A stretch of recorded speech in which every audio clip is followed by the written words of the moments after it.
Da li ste znali kada se prvi put spominje grad Prizren?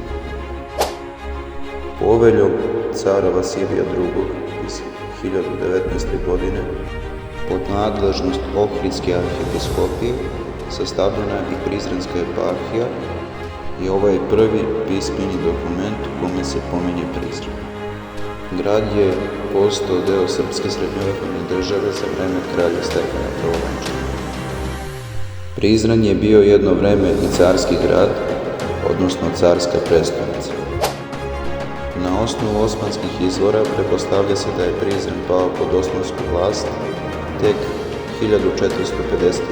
godine i sve do 1912. godine Prizren je bio pod osmanskom vlašću.